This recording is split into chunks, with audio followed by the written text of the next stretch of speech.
Today I'm going to show you the main parts of a framed wall, what they're called, and what each piece actually does. If you're a homeowner DIYer or new on a job site, this video is made to make the words simple. Quick note, construction has different names in different places. Some people call the same piece different things. I'll use the most common terms, and the goal is that you understand the wall, not argue the name. Let's start with the plates, the long horizontal pieces. At the bottom, this is the bottom plate. At the top, this is the top plate. A lot of walls also have two top plates. That's called a double top plate. Think of plates like the wall's rails. They keep everything lined up and tied together. Here's a key detail.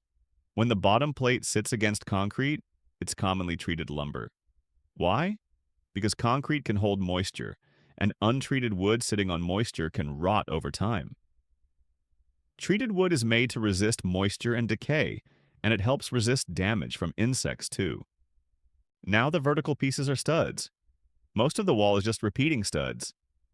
Studs do two big jobs. One, they give you something to attach drywall and sheathing to. Two, they carry load from above down to the bottom of the wall.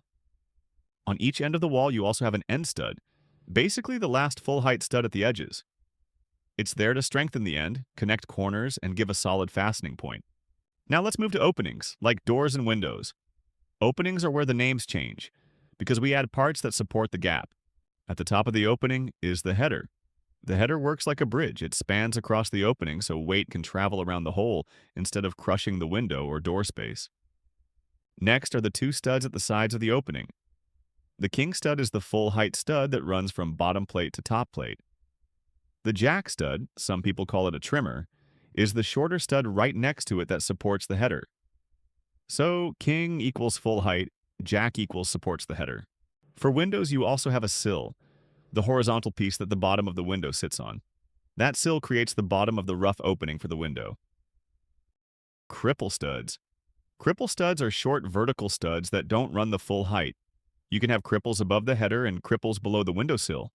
They help keep the wall strong, keep everything lined up, and give drywall and sheathing something to attach to. Now you can look at a framed wall and actually name the parts. Plates, studs, headers, kings, jacks, sills, and cripple studs. Next video, I'll explain something everyone hears but nobody explains clearly. 16 or 24 on center. What it means and why builders use it. If you want to understand how construction works and across different trades, this channel breaks it down simply. Subscribe for more.